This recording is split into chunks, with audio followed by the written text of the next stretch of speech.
Hello and welcome back to my nail corner. Today I am introducing to you Dipped Obsession, which was a new to me at least small brand that reached out after I showcased Sweet Southern Dips. I guess the owners of those two brands are friends, and so the owner of Dipped Obsession reached out and asked if I wanted to pick a couple of colors to try out.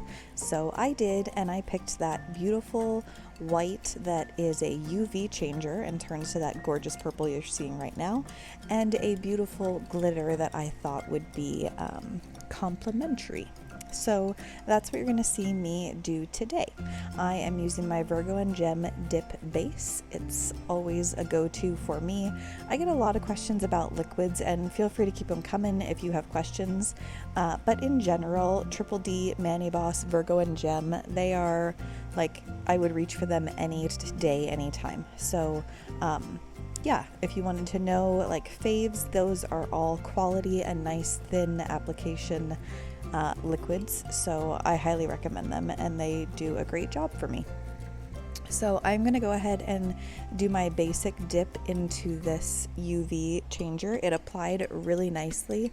The first dip was like semi sheer, and then I wouldn't say it was fully opaque after two dips, but I like it that way. So I don't know, I'm not sure. I just like to mention that in case you're expecting like a stark opaque white, but you'll be able to see in the finished photos what it looks like, and you know how I love a white or a milky white nail, like easy go-to for me. So this was right up my alley, and the glitter ended up gorgeous. So I'm going to do my basic solid application here. I'm going to do 2 dips of this and then cap in clear.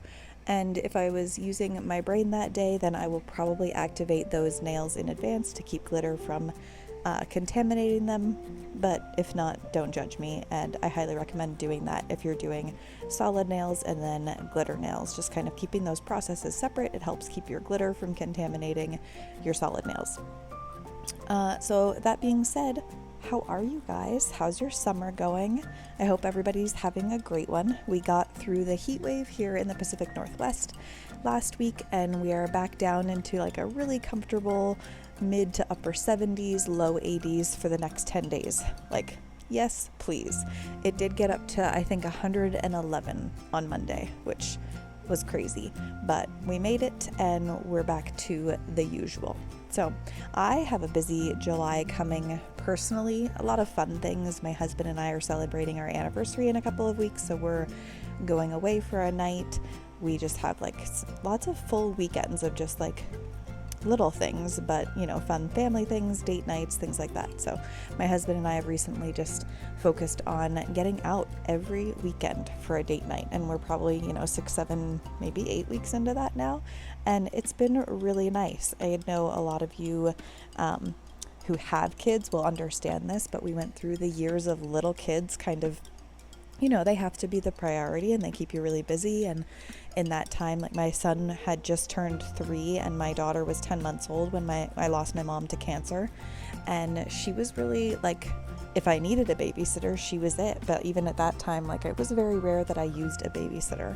I just was with my kids a lot. My husband works and I'm a stay-at-home mom. And anyway, when we lost kind of like the main person I trusted with my kids, it became a very challenging thing going on to like find a comfortable space. And I had my dad here, but he just he was still working up until the year before my mom passed. So she was really grandma to my kids, well, nana to my kids and my nieces and nephews, and he was around on the weekends, but didn't have that like strong relationship with the kids, and I just didn't know how he would do. But all that to say, he has in the past 5 years since we lost my mom just stepped up immensely. He's become one of my very best friends, which I know we really lean on each other, having both lost, our best friend in my mom, and he has this beautiful relationship with my kids. So he watches the kids often for date night, and we have a family friend, and I use that term because I guess technically that's what she is, but I've known her since I was 2, and she's much more family than friend to me, and she too has, and her husband had kind of stepped into the role of helping out with babysitting, and so we've been truly blessed, and we're just really enjoying date nights, especially coming into the summer. My husband bought us new mountain bikes recently, so we've started biking trails, and hopefully I won't kill myself any one of these days. I've had a few like near spills that made me feel childlike again, but that's been going well. So I'm looking forward to the moderate temperatures so we can get out and enjoy it. So I'm yammering on, and I'm already into this glitter application. So this is a chunky glitter, and as per like what you've seen me do lately, depending on the glitter, but most of the time this is kind of my go-to, is to pour over the first layer. A lot of times these chunkier glitters have smaller glitters as like filler. So your first layer, you'll catch kind of fewer big pieces. And then for the second layer, I like to lay my finger upside down in the glitters flat. So what that does is allows my first layer to just kind of be a base, so to speak, of those finer glitters, and it's less thick. You know how if you're doing these chunky glitters, sometimes you can get like a real thick nail out of it. And then they can be really hard to file. Like the first one to admit that that's still sometimes a challenge for me. And I'm like, oh, I messed this up. So first layer pour over really helps keep it just a thinner layer. And then if you lay your finger upside down into the chunkies for the second one, then you get those like gorgeous chunky glitters that you're looking for when you try these. So that's my application here. Oh, see, I remembered, like, hey, activate those white nails.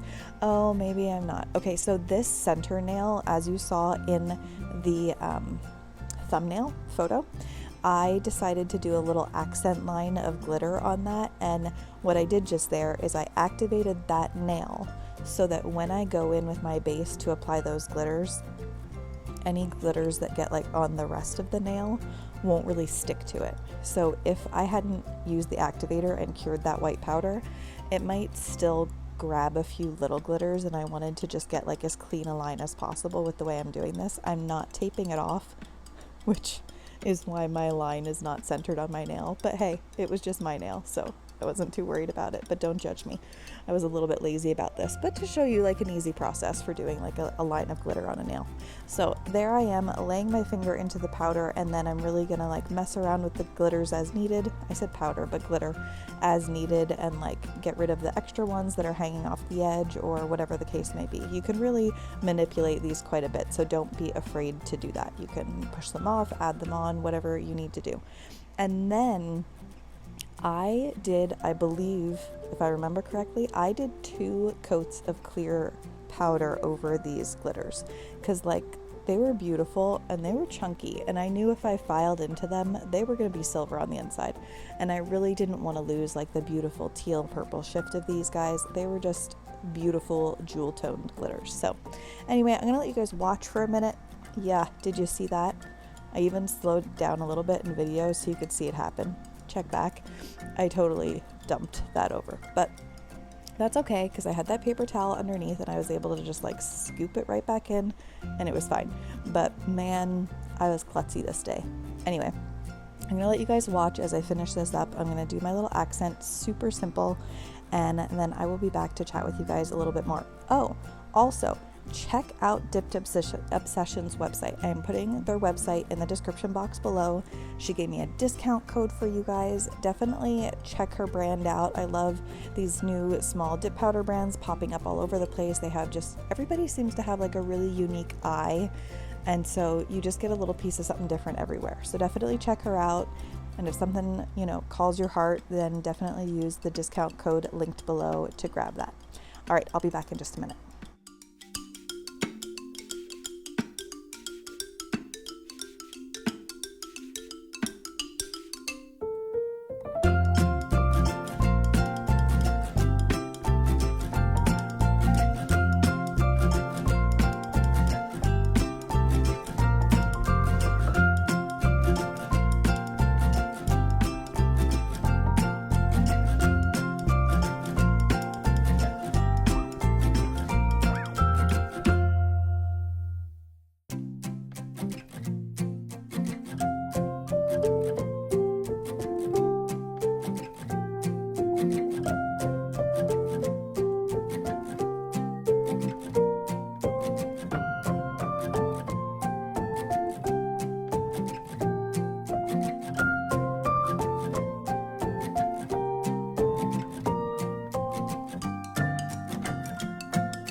Alright, so I went ahead and filed and buffed off camera. I have not forgotten that some of you guys want to see some filing coming up. Again, this is one of those pre-recorded videos, so I haven't forgotten you. I will get that in there sooner or later.